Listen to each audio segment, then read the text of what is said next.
దయచేసి ఈ విషయాన్ని వినండి. సంతోషం ఏమిటయా అంటే, కానా అనేటటువంటి ఊరిలో జరుగుతున్న వివాహంలో యేసు ఉన్నాడు. ఇప్పుడు ప్రశ్న, వివాహంలో యేసు ఉంటే అయ్యా మీరేమైనా గ్యారంటీ ఇస్తారా ఆ వివాహంలో సమస్యలు ఉండవు అని చెప్పి మీరు అంటున్నారు కదా. వివాహంలో యేసు ఉండాలి, అలా ఉంటే అది ధన్యకరమైన వివాహం అని చెప్పి అంటున్నారు కదా. అయితే వివాహంలో యేసు ఉన్నట్లయితే మా వివాహంలో సమస్యలు రావా అని ఒకవేళ మీరు ప్రశ్నిస్తున్నట్లయితే నా సమాధానము, యేసుక్రీస్తు మీ వివాహంలో ఉన్నప్పటికీ కూడా సమస్యలు వస్తాయి. అప్పుడు మీలో కొంతమంది నన్ను ప్రశ్నిస్తారు, నా ఇష్టానుసారంగా వివాహం చేసుకున్నా సమస్యలు వస్తాయి, దేవుని ఇష్టానుసారంగా వివాహం చేసుకున్నా సమస్యలు వస్తాయి. అప్పుడు ఇక తేడా ఏముంది? నేను నా ఇష్ట ప్రకారం వివాహం చేసుకున్న సమస్యలు వచ్చినప్పుడు, దేవుని ఇష్ట ప్రకారం వివాహం చేసుకున్నప్పటికీ సమస్యలు వచ్చినప్పుడు ఇంకా డిఫరెన్స్ ఏముంది బ్రదర్? ఉంది బ్రదర్, అక్కడే డిఫరెన్స్ ఉంది. ఏమిటా డిఫరెన్స్? సాధారణంగా కొంతమందికి ఉన్న అభిప్రాయం ఏమిటంటే, యేసయ్యను నమ్ముకున్నట్లయితే కష్టాలు తీరిపోతాయి, యేసయ్యను నమ్ముకున్నట్లయితే బాధలు తొలగిపోతాయి, యేసయ్యను నమ్ముకున్నట్లయితే ఇరుకు ఇబ్బందుల్లో నుండి, వ్యాధి బాధల్లో నుండి, ఆర్థిక ఇబ్బందుల్లోంచి బయటపడిపోతాను అనే నమ్మకం సహజంగా ఉంటుంది. అదే నమ్మకంతో ఒక వ్యక్తి యేసయ్యను నమ్ముకున్నాడు. యేసయ్యను నమ్ముకున్న తరువాత అతనికి తెలిసింది ఏమిటయా అంటే, యేసు నమ్ముకోక మునుపు ఎన్ని సమస్యలు ఉన్నాయో యేసు నమ్ముకున్న తర్వాత కూడా అన్నే సమస్యలు ఉన్నాయి. ఇప్పుడు ఎవరో వచ్చి అడిగారట, ఒరే యేసయ్యను నమ్ముకుంటే కష్టాలుండో, నష్టాలుండో, ఇరుకు ఇబ్బందులుండో, వ్యాధి బాధలుండో అని చెప్పి నువ్వు నమ్మి యేసయ్యను నువ్వు విశ్వసించావు కదరా, మరి యేసయ్యను నమ్మక ముందున్న కష్టాలే యేసయ్యను నమ్ముకున్న తర్వాత కూడా నువ్వు ఎదుర్కొంటున్నావు కదరా, తేడా ఏమిటిరా అని అంటే, అప్పుడు వాడు చెప్పింది ఏంటంటే, తేడా నాకు అర్థమైంది అన్నాడట. ఏమిటి తేడా? యేసయ్య లేనప్పుడు నా కష్టాలు, నా నష్టాలు, నా ఇరుకు ఇబ్బందులు, నా వ్యాధి బాధలు నేను ఒక్కడినే ఎదుర్కోవాల్సి వచ్చేది. ఇప్పుడు యేసుని నమ్ముకున్న తర్వాత నాకున్న కష్టాల్లో, నాకున్న వ్యాధి బాధల్లో నాతో పాటు యేసు కూడా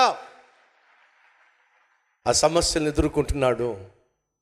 నాకున్న ధైర్యం, విశ్వాసం ఏమిటంటే, యేసు నాకు తోడుగా ఉండి నా సమస్యల్లో పాలు పంచుకుంటున్నాడు కాబట్టి ఖచ్చితంగా నేను విజయము సాధిస్తున్నాను. ఏమర్థమైంది సంగమా? ఇది మన నరనరాల్లో జీర్ణించుకుపోవాల్సిన ఒక విలువైన సత్యం. ఎవరైనా మీకు ఈ విషయం చెప్తే, యేసయ్యను నమ్ముకోండి, కష్టాలు ఉండవు, నష్టాలు ఉండవు, ఇరుకు ఇబ్బందులు ఉండవు, వ్యాధి బాధలు ఉండవు, రోగాలు ఉండవు, ఆర్థిక సమస్యలు ఉండవు అని ఎవరైనా చెప్తున్నట్లయితే నమ్మకండి, అది తప్పుడు బోధ.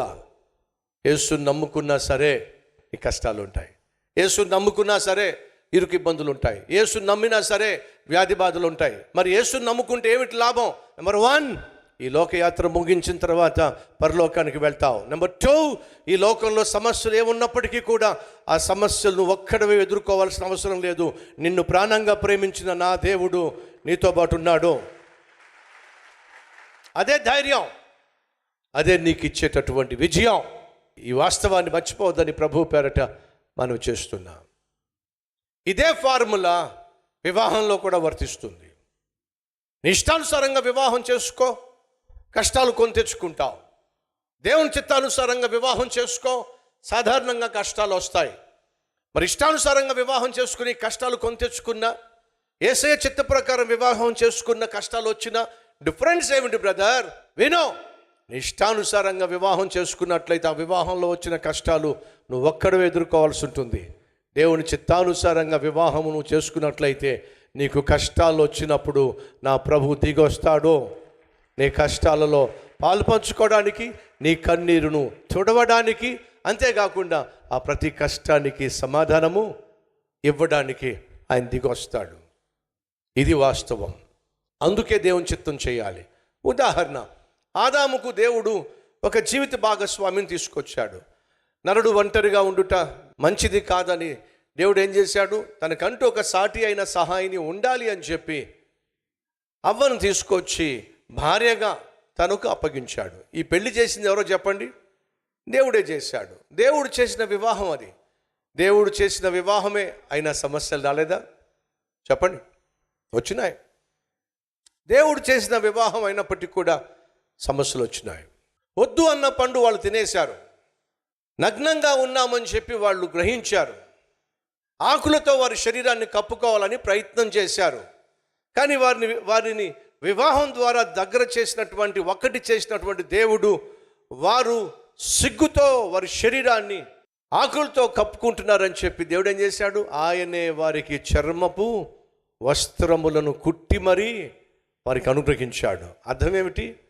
ఆయన వివాహం చేశాడు కనుక ఆ వివాహంలో సమస్య వచ్చినప్పుడు ఆయనే వారి సిగ్గును కప్పడానికి చెప్పండి ఒక జంతువును బలిచ్చి ఆ జంతువు చర్మముతో వారి సిగ్గును కప్పుతున్నప్పుడు దేవుడు ఒక తీర్మానం తీసుకున్నాడు. మనిషి చేసిన పాపానికి విరుగుడు లేక మనిషి పాపము చేసి అవమానాన్ని సిగ్గును కప్పుకున్నప్పుడు ఆ సిగ్గును అవమానాన్ని తొలగించటానికి దేవుడు ఆ రోజు తీర్మానం తీసుకున్నాడు.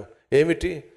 ఒక జీవి మరణిస్తే తప్ప బలైతే తప్ప వీరు సిగ్గు కప్పడం సాధ్యము కాదు. నా కుమారుడైన యేసుక్రీస్తు వీరి కోసం మరణిస్తే తప్ప వీరు చేసినటువంటి పాపానికి విరుగుడు ఉండదు అని ఆ రోజే దేవుడు వీరు చేసిన పాపానికి ప్రాయశ్చిత్తముగా తన కుమారుణ్ణి మరణానికి అప్పగించి ఫలితంగా పాపిష్టి మనిషిని రక్షణ వస్త్రముతో పరిశుద్ధ వస్త్రముతో నీతి వస్త్రమును ధరింప చేయాలి అనే తీర్మానం ఆ రోజు తీసుకున్నాడు. సంగమా వింటున్నారా? ఏ దేవుడైతే మనిషిని సృష్టించి వివాహ బంధాన్ని ఏర్పాటు చేశాడు, ఆ వివాహ బంధంలో సమస్య వచ్చినప్పుడు ఆ దేవుడే ఆ సమస్యకు పరిష్కారాన్ని చూపించే ప్రయత్నం చేశాడు. మళ్ళా చెప్తున్నా, యేసయ్య ఉన్నప్పటికీ కూడా వివాహ బంధంలో పెళ్లిలో కష్టాలు రావచ్చు.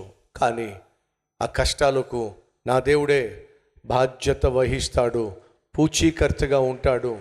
ఆ సమస్యలకు పరిష్కారాన్ని ఆయనే చూపిస్తాడు. ఈ విషయాన్ని దయచేసి మర్చిపోకండి.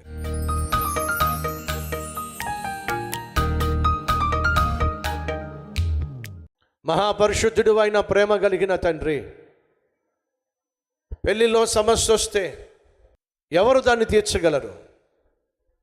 ఆనాడు పెళ్లిలో సమస్య వచ్చినప్పుడు గుట్టు చప్పుడు కాకుండా నీ దగ్గరకు వచ్చి ఆ సమస్యను చెప్పినప్పుడు ఎంత అద్భుతం చేశావు నాయన.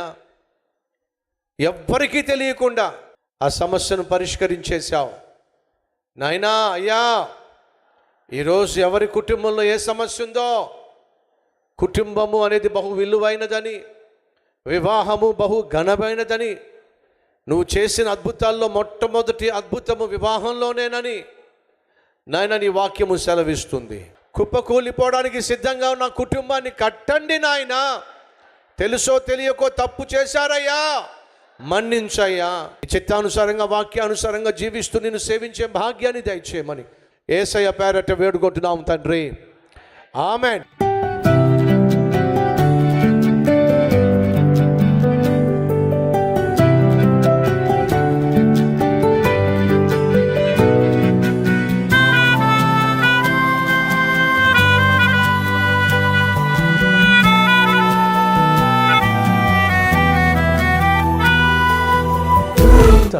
డైలీ డివోషన్ మీకు ఆశీర్వాదకరంగా ఉంటే 10 మందికి షేర్ చేయండి, లైక్ చేయండి, అలాగే ఖచ్చితంగా కామెంట్ పెట్టండి. మళ్ళీ రేపు ఇదే సమయంలో మరొక అద్భుతమైన డైలీ డివోషన్ మీ ముందుకు రాబోతున్నాను. అంతవరకు సెలవు.